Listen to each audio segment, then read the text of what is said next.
한자가 만들어진 원리를 6개로 나눠서 육의라고 육서, 육의, 육서 이런 말을 쓰는데 가장 1차적으로는 사물의 모양을, 형체를 본뜬 글자예요. 그래서 이 한자를 대표적으로 상형 문자라고 하죠. 기본적으로 이렇게 모양을 본뜰 수 없는 것이 있기 때문에 기호화시킨 글자가 지사 문자예요. 지사. 그래서 상형 문자 같은 경우에는 지금 하늘을 보니까 밤에 달이 이렇게 되어 있어요. 달이 이런 식으로 되어 있어요. 그런데 이대로 하면 너무나 역차지도 많이 하고 그러니까 점점 변형해서 이렇게 했어요. 그러면 이거는 하늘에 떠 있는 달이라는 모양을 본떠가지고 이렇게 글자를 만든 거죠. 그러니까 요런 글자, 있는 사물을 가지고 만들어진 글자를 상형 문자라고 해요. 그런데 다 보이는 것만 있나요? 그렇지 않잖아요. 위, 아래 이런 거 안 보이죠. 그러니까 그런 걸 가지고 기호화했어요. 그래서 어떤 기준점을 중심으로 이렇게 여기는 위다. 그래서 이게 변형이 되면은 이렇게 윗상자가 되는 거죠. 어떤 기준을 중심으로 아래다. 그러면 이렇게 해가지고 아래 하자가 되는 거죠. 요런 글자가 말하자면 지사 문자라고 그래요. 요건 아주 기본적으로 글자가 만들어진 원리예요. 글자가 어떻게 만들어졌냐. 우리는 자음과 모음이 결합을 해갖고 가나, 다라 이렇게 되잖아요. 자음과 모음이 결합을 해서 더해갖고 가. 그쵸? 자음과 모음이 결합해서 나. 이런 식으로 되는데, 한자는 그 글자가 어떻게 서로 만났을까? 어떻게 만들어졌을까? 이런 의문이 생기실 거예요. 처음 기본적으로 만들어진 것이 상형, 지사, 그래요. 이것만 가지고 이 많은 만물을 어떻게 표현하겠어요? 1대1의 글자인데 어떻게 많이 표현하겠어요? 그래서 이것을 다시 이렇게 해서 만들어져 있는 글자를 조합하는 방식으로다가 되어 있는 문자가 형성 문자와 회의 문자가 있어요. 모을 회자, 뜻 의자. 그래서 이걸 가지고 형성 문자, 회의 문자 그래요. 형성 문자, 회의 문자가 거의 한자의 모든 것을 차지하고 그 중에서도 형성 문자가 7할, 8할은 형성 문자예요. 형성. 형은 모양형이고 성은 소리성인데 모양이라는 것은 내용을 의미해요. 내용을. 모양이라는 것은. 겉모양인데. 겉모양 보면은 남자분이시죠? 그러니까 내용이 남자. 이렇게 되는 거예요. 겉모양을 보면 예쁜 여자분이시죠? 그러니까 여자. 이렇게 되는 거예요. 그래서 남자, 여자 이렇게 되듯이 모양을 가지고 그 글자의 내용을 짐작할 수가 있어요. 모양을 가지고. 그리고 요 소리성자는 것은 발음이에요. 발음. 그러면 지금 우리 첫 번째에 아주 어려운 글자가 나왔어요. 첫 번째에. 아마 제대로 현재에서 쓰지 않는 글자니까 따로 익히지 않으면은 글자가 어려운 글자인데 기를 국 그러잖아요. 근데 이거를 몰랐다 하더라도 처음 보면서 음은 읽을 수 있다. 눈치만 빠르면. 그게 뭐냐면 요 음이 국이니까. 그쵸? 보통 이렇게 쓰면 여기다 초도 붙이면 국화할 때 국이고. 그쵸? 그러니까 초도도 마찬가지예요. 그 글자 몰랐어도 요게 국이니까 국인가? 뭐 이러면서. 근데 요게 말하자면 발음 기호예요. 성 부분이고. 형 부분은 여기가 되는 거예요. 형 부분은. 그러니까 대체로 우리가 한자를 모를 때에 자전을 찾게 되는데 자전 찾는 방법은 3가지가 있지만 부수를 가지고 그 중에서 하나 찾는 방법이 있죠. 부수라는 건 뭐예요? 누가 가르쳐주지 않아도 대체로 대표적으로 이게 부수일 거다 이렇게 짐작이 거의 90%는 맞죠. 그렇게 확인이 되죠. 요게 바로 그 부수라는 것이 그 글자의 내용 소속이에요. 말하자면. 그리고 그 음은 이게 될 거고. 그런데 추측이 가능하다 보니까 이거 이렇게 세다 보면은 오차가 생겨요. 나는 넷으로 셌는데 막 넷에 가면 아무리 찾아도 없어요. 그럼 5이나 하나 줄여갖고 셋에 가서 있을 수 있잖아요. 그럼 너무 또 힘들죠. 그러다 보면 진이 빠져갖고 에이 모르겠다 이러고 안 찾게 되고 그래요. 그래서 이렇게 짐작하면은 대부분 자전 뒷부분에는 음이 가나다 순으로다가 배열이 되어 있어서 우리가 찾기 쉽게끔 국으로 가서 그냥 기역 부분에서 국 찾아가고 거기 몇 페이지 나오면 거기 딱 열어보면은 요 글자에 대한 설명이 있는 거 아니에요. 자전 찾을 때. 그쵸? 그래서 굳이 이렇게 세지 않아도 대부분 눈치로 음을 국이라고 이렇게 짐작해서 갈 수가 있어요. 그런데 다른 거는 몰라도 요 글자는 사실은 이 자체가 또 어려워요. 뭐 물수나 이런 거 있으면 쉬운데 이건 물이니까 그런 건 쉬운데 이건 자체가 좀 어려워요. 잠시 후에 요 글자는 다시 보기로 하고 형성, 내용하고 소리가 있다. 그래서 한자가 이렇게 이 형 부분하고 성 부분하고 나눠지는 글자가 그렇게 7, 80%는 그런 글자다. 그래서 한자를 익힐 때에 그런 것에 유의하면 훨씬 많은 양의 글자를 금방 소화할 수가 있어요. 그런 원리를 알면. 회의다. 이것은 이렇게 결합이 된 것이 아니라 뜻이 모아진 거예요. 이렇게 결합이 된 게 아니라. 뜻이 모아져요. 그래서 예를 들어서 밭에서 힘을 쓰는 사람이 합하면은 남자다. 이렇게 해서 남자가 산의 남자가 회의, 밭이라는 뜻하고 힘이라는 뜻하고 결합이 돼서 이렇게 남자가 된 거죠. 힘쓰고 발전적이고 뭐 이런 것이 남자의 본성이에요. 점점 남자가 그런 본성을 잃어가는 세대가 됐죠. 그렇지만 뜻과 뜻이 만나서 글자가 되는 것이 보면은 남자도 이렇게 이런 글자. 그러니까 이거는 2차적으로다가 응용돼서 탄생되게 되는 글자예요. 새로 만들어지게 되는. 제자 원리 중에서 형성 문자, 회의 문자가 그렇게 많은데 그 중에서도 형성 문자가 한자에서는 그 반 이상을 훨씬 차지하고 있으니까 그런 원리를 알면은 한자 공부하는데 훨씬 많은 양을 가지고 금방 익힐 수가 있어요. 부수를 파악하고 옆에 음을 알고 한자를 알다 보면 점점 한자 음은 자연적으로 습득하게 되니까 음은 된 거고 부수를 또 분석을 해보면은 이건 이런 뜻이다 해가지고 훨씬 더 한자 공부도 유익하고 효과적으로 할 수가 있게 되겠죠.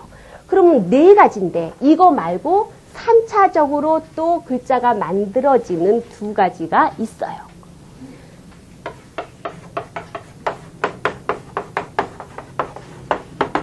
전주 문자하고 가차 문자하고 전주 문자, 가차 문자 그래요. 전주 이거 무슨 전일까요? 구를전. 예, 앞에 술에 거가 있으니까 구를전이에요. 만약에 사람인이 있다 그러면 전할전 그렇게 되겠죠. 그러니까 바로 발음기호가 뭐예요? 이것도 옆에 있는 온전전자죠. 전공, 전문학교, 전문 그럴 때 온전 여기 오로지 전자, 요 전이 발음이고, 이거는 하여튼 얘 이름은 전이에요. 전이라고 읽고 속성은 굴르는 것인가 보다 해가지고 이거는 구를 전자가 돼요. 구를 전자. 구를 전자고 이건 지금 물수변에다가 이렇게 되어 있는데 이 글자는 무슨 음은 뭘까요? 음은 어쨌든 주예요. 발음기호가 여기 주 들어있어요. 그리고 앞에는 이게 삼수에서 물이에요. 3점 찍어갖고 물이에요. 물이라는 거를 그대로 다 쓰면 글자가 이렇게 되잖아요. 그렇죠? 이렇게 되면은 이게 2글자로 혼동의 여지가 있고 옛날에는 글자를 횡서로 쓴 것이 아니라 종서로 썼는데 종서로 쓰다 보면은 이렇게 뚱뚱하면 옆에 있는 글자까지도 침범을 하게 돼요. 그래서 그런 좋지 않은 단점도 있어요. 이제 등등 여러 가지가 뚱뚱하면 좋지가 않아요. 그래서 그런 글자를 변형해서 붓으로 올 때에는 변형, 자기 몸의 생김새를 조금 변형할 필요가 있어요. 그래서 변형되는 몇 개의 부수가 또 따로 있죠. 한자를 찾다 보면 그런 것도 유의해서 보면 되겠어요. 어쨌든 여기 세 점은 물이고 얘 이름은 주예요. 그런데 내용은 하여튼 물이 돼요. 무슨 주자죠? 물댈추. 물댈추. 물을 대다. 뭐 저보다 더 잘하실 거예요. 물을 대다. 가뭄이 들어서 논이 쩍쩍 갈라져요. 그러면 물을 저수지에서 물을 대야 되죠. 그렇죠? 물을 대는 글자가 바로 요 주자인데 물이 없어서 물이 부족해서 갖다 대주는 거죠. 그 대주는 거는 다 주자를 쓸 수도 있어요. 뭐가 부족해서 대주는 거는 다 주를 쓸 수가 있어요. 그러면 우리가 문장을 보다 이렇게 하다가 여기는 그냥 쭉 쓰면은 못 알아들을 것 같고 이해가 부족할 것 같다. 그럼 거기다 뭐 대줘요? 주를 대줘요. 그게 주예요. 그 말을 대주는 거죠. 그렇죠? 말을 대주죠. 밑에다가 대주면 다리 각자 써서 각주. 위에다가 대주면은 머리 두자 써서 두주. 책 끝에다가 쓰면 다 넘겨서 그 페이지 말고 맨 뒤에다가 또 대주는 경우도 있어요. 그럼 뭐라고 써요? 꼬리 밑자 미주. 그런 거예요. 그런데 혹시 이런 글자 아니에요? 이렇게 할 수도 있죠. 그렇죠?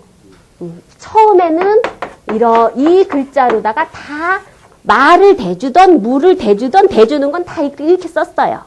그러다가 말 대주는 거를 구분해서 써서 특별히 이렇게 분리를 시킨 거죠. 그러니까 이렇게 쓰는 것은 너무 잘 알아서 쓰는 거예요. 이렇게 쓰는 거는. 요즘은 이렇게 구분해서 쓰는 경향이 있지만은 요거 본래는 이렇게 물 대주는 글자에서 나중에 다시 생겨난 거죠. 그러니까 이것도 없었던 글자가 다시 생겨나는 시기예요, 말하자면. 그렇게 자꾸만 글자가 생성이 되니까 몇 자다라고 탁 떨어지는 숫자로 말하기가 곤란하죠. 8만 자 이상이다. 뭐 이런 식으로 말을 하고 있어요. 그래서 전주 문자다 그러면 불러서 대주는 문자가 전주 문자예요. 이거는 굉장히 단순하죠. 이렇게 글자가 만들어졌다 그러면 굉장히 단순하죠. 요것만 하더라도 그렇게 복잡하지 않아요. 두 개의 서로 다른 것이 만나서 되는 거니까. 그렇죠? 요것만 하더라도 그렇게 복잡하지 않아요. 그런데 이거는 굴러서 대준대요. 굴러서 대준다.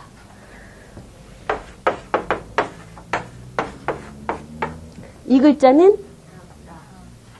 또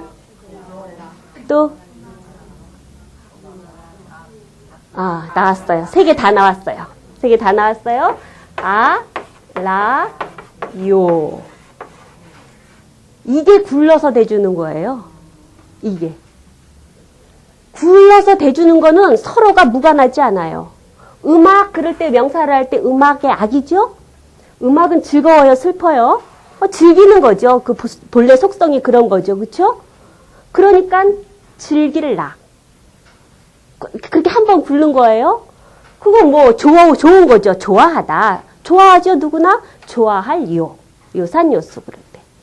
마치 이 천년 묵은 여우가 제주를 넘어가지고 뭘로 변하고 그러듯이. 그렇지만 그 여우라는 본성은 없어지는 게 아니죠.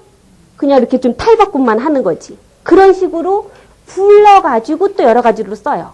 이게 글자를 하나 가지고 사물 하나 가르치는 식으로다가 사용을 하려다 보니까 너무나 그 글자가 많아야 되고 한계가 있겠죠? 그래서 있는 글자를 이렇게 불러서 쓰는 거예요.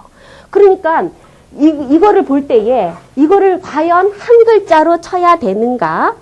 석자로 쳐야 되는가? 그런 것도 사실 수치상 문제가 있겠죠. 그렇죠? 이렇게 전주 문자도 부지기수인데 이런 통계를 낼 때 한자가 몇 자다 그럴 때 말이죠. 그런 것도 혼란의 여지가 있어요. 이렇게 불러서 대조 갖고 쓰는 글자도 무지 많아요. 한문을 볼 때에 그때 적당하게 여기는 풍하게 음악이라는 뜻으로 썼구나. 즐기다라는 뜻으로 썼구나. 좋아하다라는 뜻으로 해야 되겠구나. 그거를 이제 그 보는 이가 분별을 해가지고 파악을 해야 되겠지요. 그것이 전주 문자. 이런 것 말고도 서로 교류를 해야지 되고 이민족과의 저 화합도 있어야지 되기 때문에 이거 말고도 표현해야지 되는 말들이 세상에는 존재해요. 그래서 요거는 빌리다라는 뜻으로 쓰인 거고 요것도 빌리다라는 뜻이에요. 빌려서 쓰는 글자가 있는데 뭘 빌리냐면은 음을 빌려요. 뜻은 상관이 없어요. 그러니까 이거는 외국어, 외래어를 표현할 때에 보통 쓰게 되는 글자가 되지요. 프랑스라는 말을 가장 그 발음에 가깝게 쓰려면은 그렇잖아요. 그쵸? 이게 프랑스라는 말을 프랑스라는 말을 가장 잘 나름대로 여러 이제 학자들이 고민을 하고 회의를 한 끝에 요 말이 프랑스를 제일 잘 표현한 말이다. 중국 발음으로 했을 때 말이죠. 그렇게 해가지고 불란서 이렇게 되는 거예요. 그러면은 애초에 이런 게 말하자면 음을 빌려다가 표현하는 거기 때문에 가차 문자라고 그래요. 그럼 애초에 이런 거를 정할 때에 이거는 국제 간의 문제인데 불자가 이 불자 말고도 뭐 얼마나 불자가 아니 불자 같은 것도 있고 많죠? 그런데 이왕이면 좋은 글자를 써줘야지 계속 화목하게 지내지. 이름을 갖다가 이렇게 좀 부정적인 뜻으로다가 써보세요. 향기가 나고 뭐 이런 글자를 집어넣어야 좋지. 향기가 안 나는 나라다. 서쪽에 있는 향기가 안 나는 나라다. 뭐 이러면서 음을 빌려다 쓰는 거지만 내용도 고려해가지고 그렇게 쓰죠. 그래서 이것은 더욱이 이제 중국어에서 현대어를 표현할 때에 이제 서양의 말이 많이 들어오니까 특히 많이 가차 문자를 써서 지금도 글자를 많이 만들어내고 있어요. 이거는 이제 만들어진 지가 한참 되는 거지만 좀 재밌죠, 글자가? 탁구를 핑퐁이라고 그러는데 그거를 중국 사람이 핑팡 그렇게 써요. 글자 이렇게 만든 거예요, 이렇게. 탁구를. 이것도 그러니까 말하자면 없는 글자인데 이렇게 생겨나는 거죠. 글자가. 병자 같은 거 하나씩 이렇게 해가지고 핑팡 이래가지고 탁구라는 의미로다가 쓰지요. 코카콜라 같은 경우에도 러 이렇게 쓰죠. 이거 락자 써서 락자의 중국 발음이 러 그렇게 되니까 코카콜라도 가고 가락 그러는데 중국 발음으로 보면 코카콜라 이렇게 되거든요. 그 코카콜라하고 비슷하죠. 그러면서 내용을 보면 어때요? 입에 가하다 그러면은 맛있다. 그런 말이 되죠? 즐길만하다. 아주 먹기 좋다. 뭐 이렇게 먹으면 또 기분도 좋다. 뭐 등등 해가지고 그렇게 해서 아주 재미있게 그 코카콜라라는 말을 가차해가지고 이렇게 썼어요. 만들어지기도 하고 음을 빌리기도 하고 이렇게 해서 한자의 그 제자 원리를 보면은 지웠는데 복습 삼아서 보면은 처음에 상형, 그 다음에 지사, 그 다음에 가장 많이 있는 문자가 형성, 그 밑에 회의, 그 다음에 굴러서 대주는 전주 문자가 있고 가차 문자가 있고 그 6가지가 한자, 글자, 한자가 만들어지는 원리예요. 그런데 대부분은 글자가 어디에 많이 있어요? 형성. 그래서 글자를 보면은 대충 느낌으로 눈치로 글자를 읽을 수도 있고 내용도 짐작할 수가 있다 이거예요. 그러면 그런 의미로다가 지금 국자 이렇게 됐는데 이거는 무슨 문자일까요? 말글청인데 육사 중에서 형성 문자가 돼요. 형성. 이게 물이고 요게 청이고 그래서 요 발음이니까 그렇죠? 이럴 때에는 파라면 맑은 거하고 관련이 있죠. 그래서 이럴 때에는 뜻도 같이 형성 회의가 같이 복합적으로 운영이 된 경우예요. 그런 것도 또 무관하지 않게 사실 많이 있어요. 그런 경우의 글자도. 그런데 1차적으로 보면은 청이라는 발음 그렇죠? 그리고 물수가 있고 그래서 형성 문자예요. 형성 문자. 이건 소속이 어쨌든 물이구나. 이렇게 할 수가 있어요. 요것도 이게 형성 그래가지고 이렇게 글자가 어렵긴 하지만 지금 여기 부수가 무슨 글자예요? 가죽형. 이게 짐승의 양의 머리고 꼬리고 그래요. 그렇게 보이죠? 머리고 꼬리고 그리고 이게 사지예요.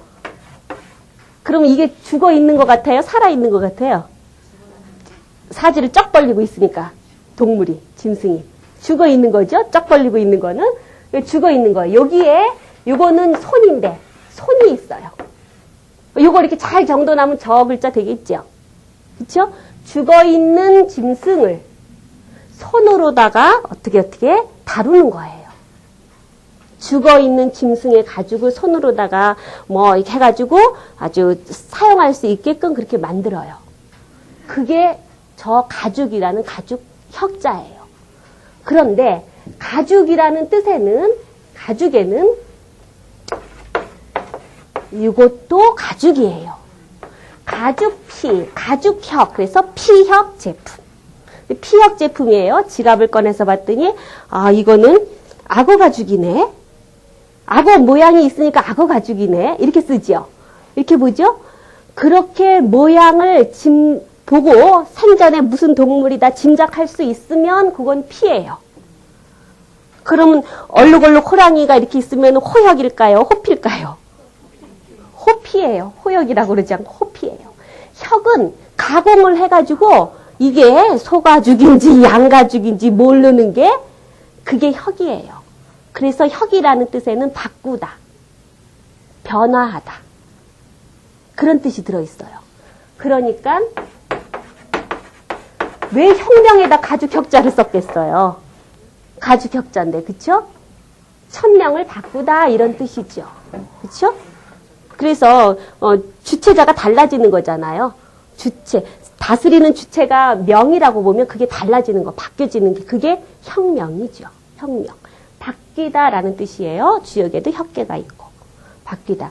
가죽에서 나와가지고 본래는 그 출발이 가죽으로 되어 있고 가죽에서 나와서 이거를 바꾸다 이렇게.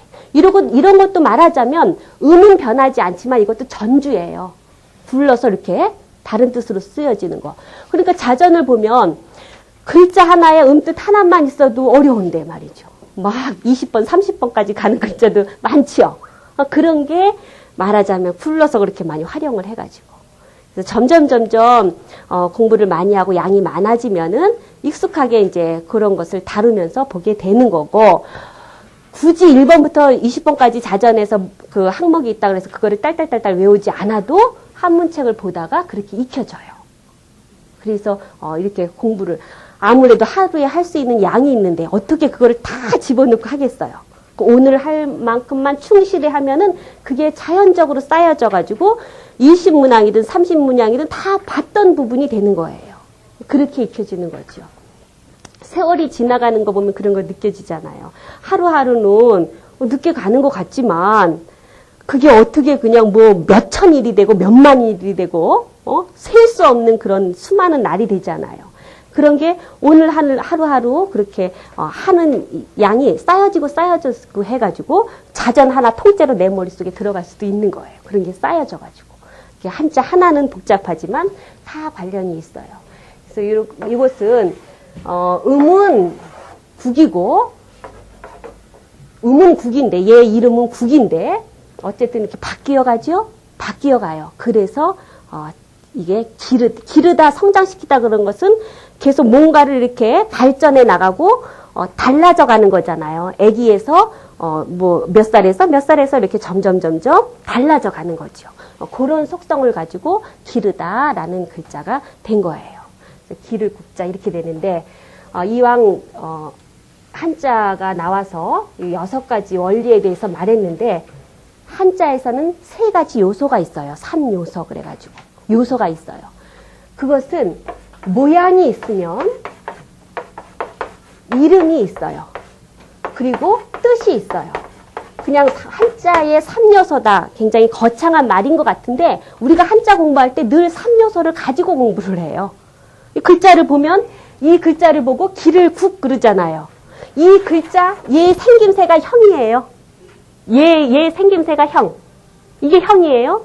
얘를 어떻게 읽어요? 기를 국 이렇게 읽잖아요. 이름은 국이고 음은 국이고 이럴 때는 뜻이라는 뜻이에요. 뜻은 기르다라는 거니까. 그게 말하자면 어떤 한자든지 갖고 있는 요소예요. 모습이 있죠. 국이라는 이름이 있죠. 국이라고 부르는 거죠. 뜻이 있죠. 기르다 이런 뜻이 있죠. 그래서 어떤 한자든지 그렇게 세 가지 요소로도 이루어지고 그런 한자가 그렇게 만들어지기까지는 대체로 6가지로 나눠서 볼 수가 있고요. 이런 토대로 해서 한자 공부를 하면은 훨씬 더 효과적으로 볼 수가 있어요.